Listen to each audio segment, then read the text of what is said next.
Olá! Mais de metade do dinheiro das escolas nos estados e nos municípios do Brasil vem do Fundeb, um fundo que também tem dinheiro do governo federal. Só que ele acaba agora em dezembro de 2020. Na Câmara dos Deputados está sendo discutida uma proposta para que ele continue a existir em 2021.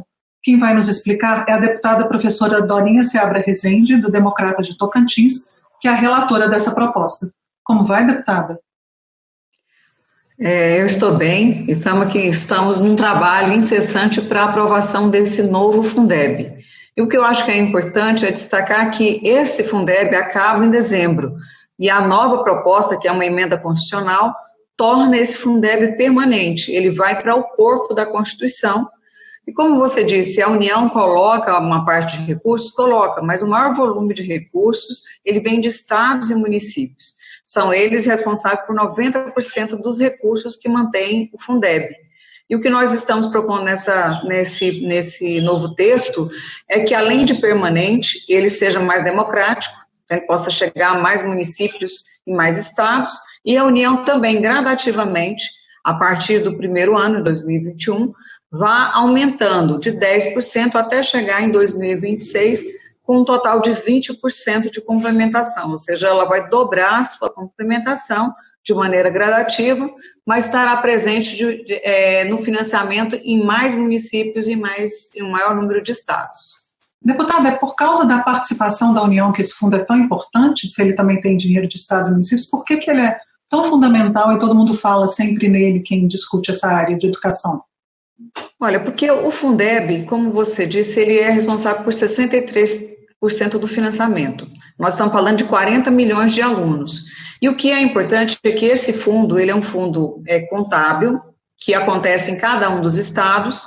Então, além da participação da União, que ainda é pequeno, mas ela pode chegar a 20%, o que faz diferença também no âmbito de cada estado é que, como ele é um fundo simbólico, que Estado e todos os municípios colocam 20% de vários impostos nesse fundo, os municípios também redistribuem recurso. Então, os municípios que têm mais dinheiro acabam ajudando os municípios mais pobres.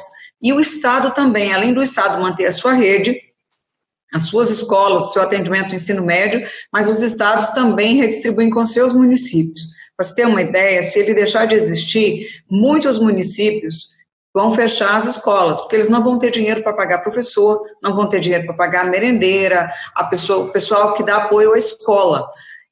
No ano passado, no ano de 2019, a União botou cerca de 15 bilhões, e os estados botaram quase 23 bilhões para redistribuir. E se ele deixar de existir, se terminar em dezembro, esse dinheiro, esses 22 bilhões que os estados redistribuíram, ficam na conta dos estados e não ajudam os outros municípios mais pobres.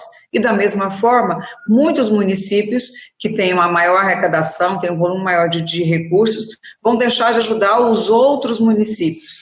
Então, a estimativa nossa é que alguns municípios, os números mostram isso, eles recebem mais dinheiro via Fundeb do que tem no FPM para investir na educação.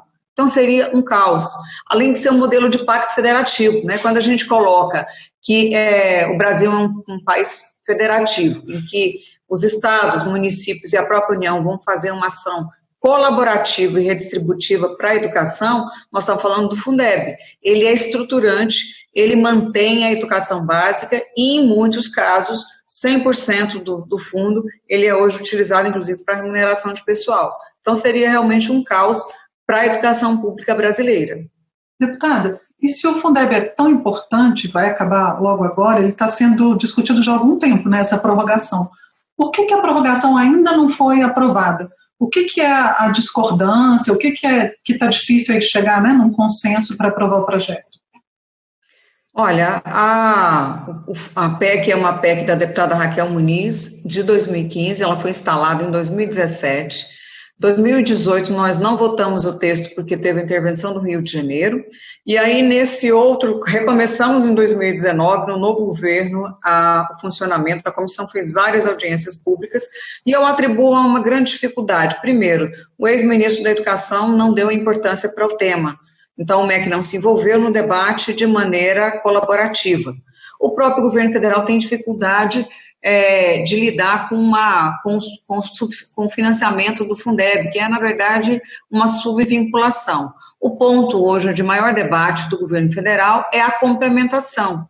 Eu agora fiz, inclusive, uma alteração no texto, que ao invés de passar de 10 para 15, nós passaríamos de 10 para 12,5, em virtude da Covid, em virtude da situação fiscal do Brasil, de situações que nós não esperávamos antes da votação, e não é um volume tão significativo, seria em torno de, além dos 10% que já são colocados hoje, em torno de 15 bilhões, a União colocar mais 2,5%, em torno de 3,5 bilhões, que é, na verdade, muito pouco, pensando no tamanho do fundo.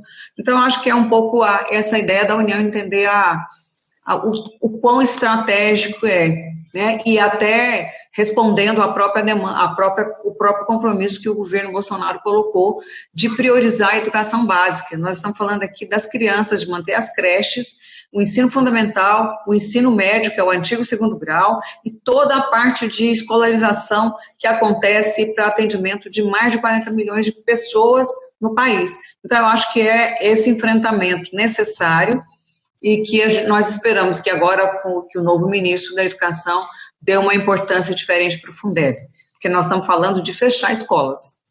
Deputado, um outro questionamento que costuma ser feito no Brasil é sobre a questão da qualidade, né, de você repassar dinheiro, mas ter garantia também de melhoria na qualidade do ensino. A proposta que a senhora relatora também trata desse ponto nos repasses do Fundeb? Ele trata assim, na verdade, o novo Fundeb, ele tem alguns elementos bem específicos. Primeiro, o atual, ele só ajuda 7 estados do Nordeste e 2 da região Norte. Muitos municípios pobres em outros estados que não se encaixam no modelo do Fundeb, ou seja, no critério de financiamento, nunca receberam ajuda federal. Nesse novo Fundeb, nós vamos olhar diretamente cada rede. Então, vai permitir que municípios pobres de Minas Gerais, do Rio de Janeiro, de São Paulo, do Tocantins, que nunca receberam ajuda federal, passem a receber via Fundeb essa ajuda. Mas tem 2 braços importantes. O Fundeb, que é para reduzir a desigualdade, porque nós temos municípios que têm quase R$20 mil por aluno no ano, e muitos municípios que não têm nem R$2.000 para poder manter, para manter a escola. E o outro braço é melhoria da qualidade. Nós queremos incentivar, tem uma parte do dinheiro que vai ser distribuído para aqueles municípios, para aquelas redes que conseguirem melhorar a sua aprendizagem, aquelas que melhorarem o seu resultado. Então, tem uma parte do dinheiro que vai ser para incentivar e estimular o apoio entre as redes, estados e municípios se apoiando, construindo políticas para a educação de maneira colaborativa e também melhorar o resultado. Nós queremos mais dinheiro, maior fiscalização, uma melhor gestão do recurso e, logicamente, a garantia do direito de aprender. A criança não pode sair da escola sem saber ler e escrever, não pode terminar a alfabetização sem ter cumprido o que a escola prometeu para ela. Então, o Fundeb também incentiva e valoriza, reconhecendo as melhores práticas. Deputada, para encerrar, qual a expectativa da senhora da possibilidade de discutir, de votar essa proposta no momento agora em que a Câmara está concentrada nas questões ligadas à Covid, né? À pandemia, mas também já começando a pensar no planejamento pós-Covid? Olha, o presidente Rodrigo Maia e a grande maioria dos líderes, já no Colégio de Líderes, já reafirma esse compromisso de votar o Fundeb, porque embora nós estejamos lidando com a pandemia, a situação das escolas que precisam e vão voltar, vão ser reabertas, e nós vamos ter que reorganizar essa escola, e nós não podemos permitir que o Brasil feche escolas. Como eu disse, o Fundeb é tão estratégico, e a gente precisa votar, e votar agora, a gente não tem tempo. Muita gente fala assim, mas ele deixa de existir no fim do ano, em dezembro, então tem tempo. Não tem tempo, nós estamos muito atrasados. Por isso a Câmara e o presidente Rodrigo Maia se comprometeu de que no máximo em 2 semanas, isso ele falou semana passada, nós votaríamos o Fundeb.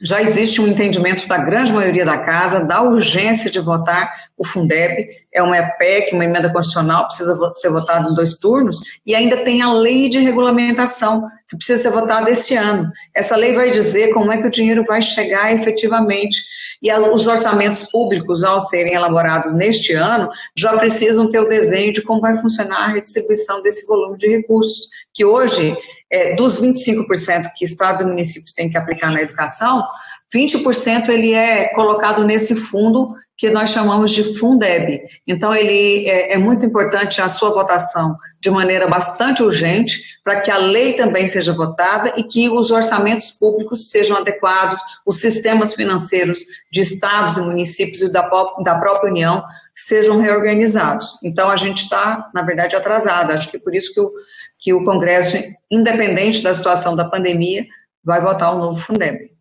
Muito obrigada, deputada.